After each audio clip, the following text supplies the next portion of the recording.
All right, it's time for a weekly debrief.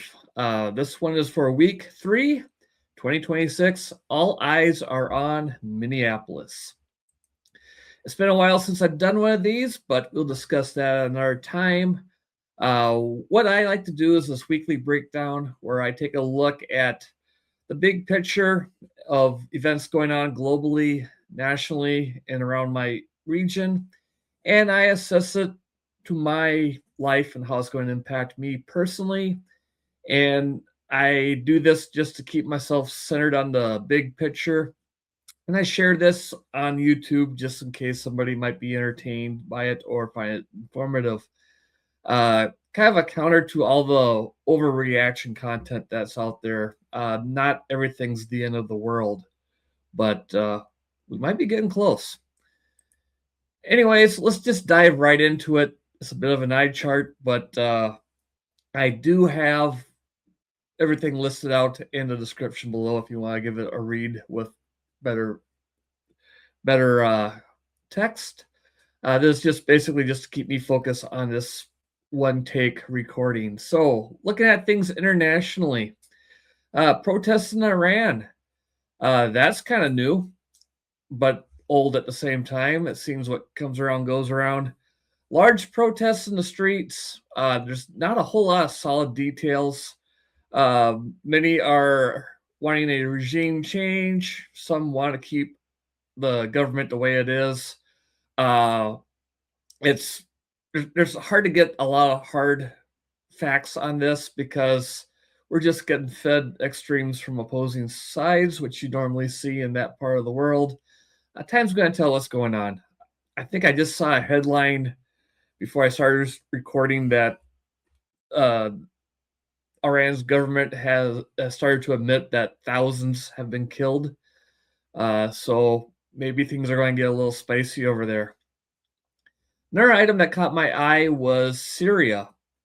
The U.S. has done some strikes over there. I'm assuming airstrikes.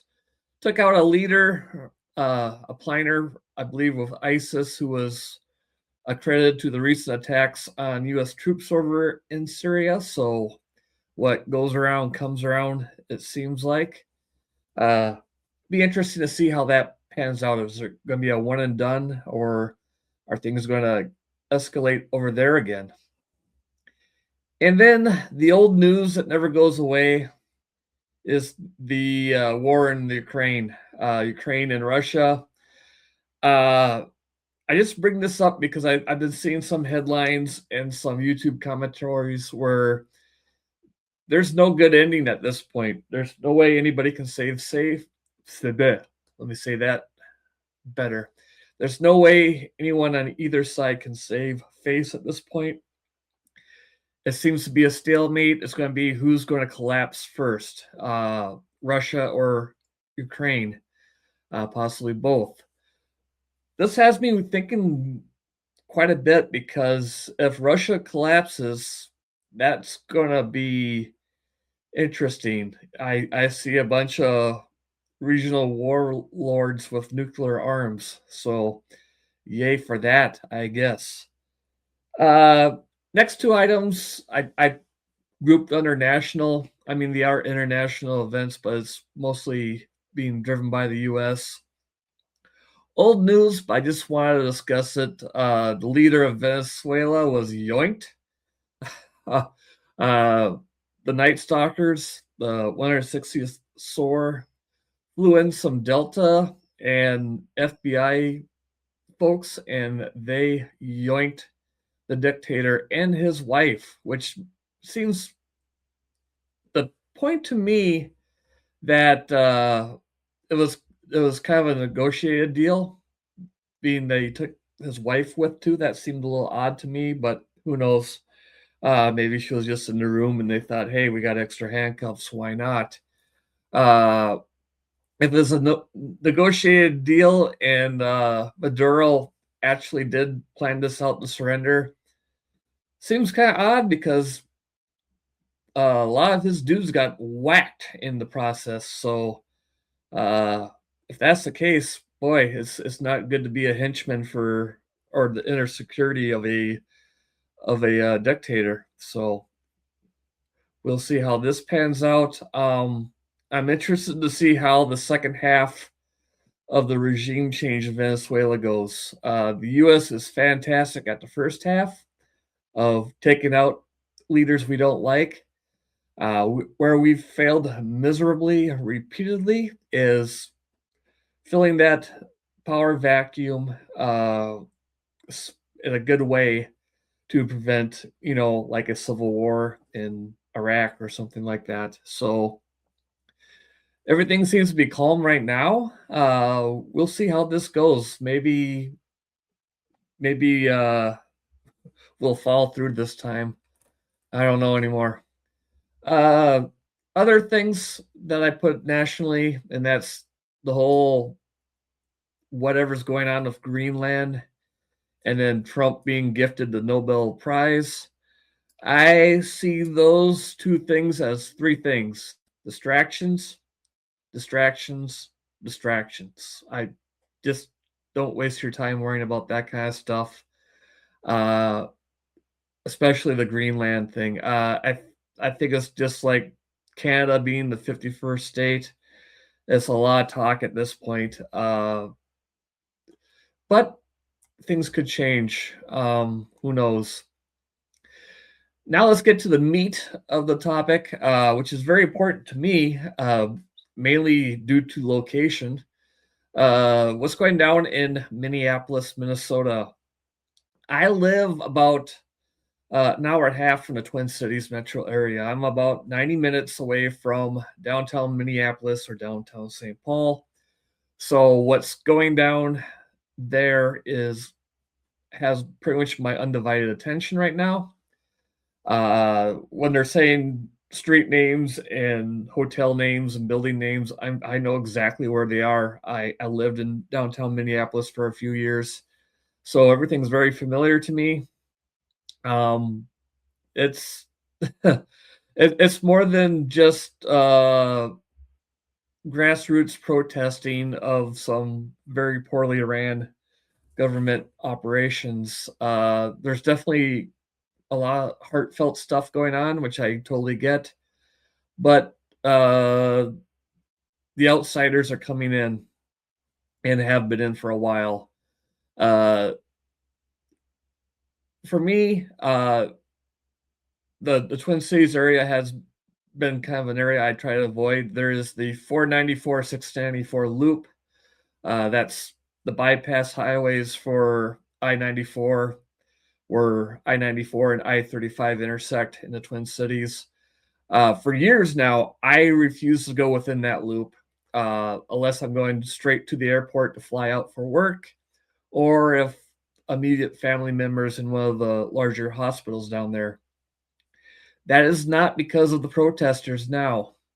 That is not because of the ICE activities that caused the protesters. This isn't a Trump thing or a Walz thing or a Mayor Fry thing. It predates the Floyd riots. It predates COVID. Minneapolis, St. Paul is not a place I want to be.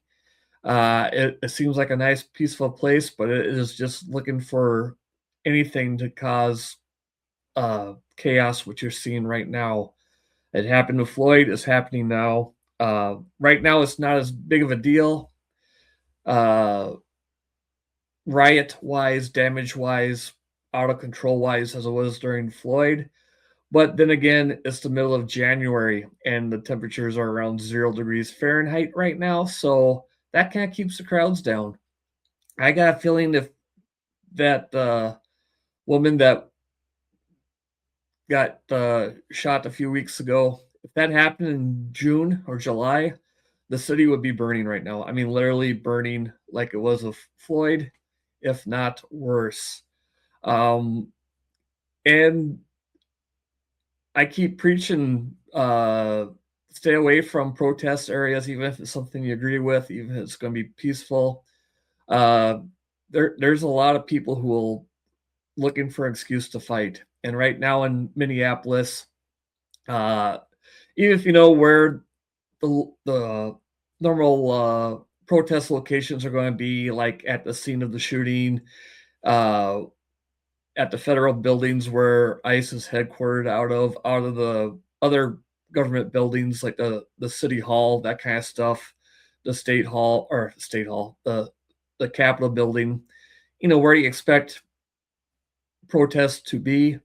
They're there, but they're kind of popping up wherever. Feds are being tailed right now, which is causing unpredictable flare ups like the flare up that started this whole thing. And some people are just plain nuts down there right now. There are random people being harassed by protesters because they look like feds or they drive a white or black Suburban that looks like it might be ICE. So it's not safe for normal people because you're being accused of being something you're not. And I wouldn't be surprised if other things are going the other way. The counter protesters, I'm sure if you have pink hair and you walk into a group of counter protesters, they're going to give you a rough time as well. So just avoid that kind of shit. Easy for me to say where I live an hour and a half away. I don't live in downtown Minneapolis anymore off of Franklin Avenue. But yeah, even if you're in the heart of it, be very careful on what you do. This is more than, as I started off saying, this is more than just grassroots protesting. There's a lot of logistics involved here, and I'm watching that. S2 Underground put up a good video today as I record this. I will put a link in the description below. Please check that out because you see how there are active groups doing fundraising. There's an intelligence structure present. They're doing salute reports. Again, more details on that from S2 Underground. If you're not subscribed to him, I recommend you do it. He's pretty down the middle when it comes to the reporting that he does. So I enjoy his content greatly. So yeah, right now I am a complete no-go inside the 694 loop. I will not go to the airport in Minneapolis to fly out for work. I've made that clear with my management and they fully understand and they're honoring my requests, which is pretty easy being I don't have any business trips planned for the near future. Yeah, avoid Minneapolis, period. So let's go more into my actions. For the international and national stuff I have listed out here, nothing new. Same thing I do all the time. Observe, observe. See what I can learn from how things are unfolding in Iran. Because if things get crazier around here, that might be our future. So see how things are handled. I don't see any immediate risks nationally or regionally for disruptions. That's the one thing I keep an eye on international stuff for is supply chain fluctuations or risk of cyber attacks. That seems to be pretty low right now. As I've been bouncing back and forth, my focus right now is on what's going on in Minnesota, simply due to the proximity and well, it's magnified by the proximity. Like I said, it's pretty much in my backyard. But being it's in the United States, this kind of civil unrest is something I want to focus on because it can spread. Sympathy protests locally, counter protests locally. Even if this is taking place on one of the coasts, if it gets to be a big deal, it could impact me here. So I'm avoiding the local protest sites. I've kind of figured out where they are. Thanks to the No Kings rally and the last few weeks with what's going on with ICE in Minneapolis, I avoid those areas. I take the detour. I take the route around. Visiting high traffic areas during off hours. Perfect example is early morning Walmart trips. I don't go to Walmart now in the mid morning on a Saturday or Sunday. I go and stop by there like on my way to work. Obviously, pick up stuff that doesn't need to be refrigerated, that kind of stuff. And I'm keeping in close contact with people in my circles that may need temporary shelter. I do have friends and family in the Minneapolis area. I'm texting them quite often and saying, hey, need a place to crash? Staying at a hotel down there is probably going to be worse because people think ICE are at every hotel and they're causing a ruckus. So pack up, come up here. You got a safe place to be. So that might be an insight for you. If you have friends who may be in an area where things could spark up, offer them a couch or a spare bedroom. Maybe make an effort to make your house a little more hospitable for short-term guests, sleeping bags, air mattresses, cots, extra clothes, making sure you have enough toothpaste and toilet paper and all those kind of things, coffee. Uh, be ready. Keep an eye out on your friends and family, even those that you don't agree with totally politically. Um, those minor details can be ignored when somebody's house is on fire, figuratively and literally. So, yeah, that's my humanitarian side of things. Have a care. So that's about it. And if you're still watching, if you've seen this before, yeah, I've tried to do these once a week, but I've slacked off for a month or so. First, things were slow, so there wasn't really much to talk about. And I found my actions were pretty repetitive, and they're going to continue to be. But that's kind of the point of this, is to point out that not everything's an emergency. And yeah, with everything going crazy down in Minneapolis, I had to focus more on getting some stuff straightened out with my peeps. So this will be coming out more often.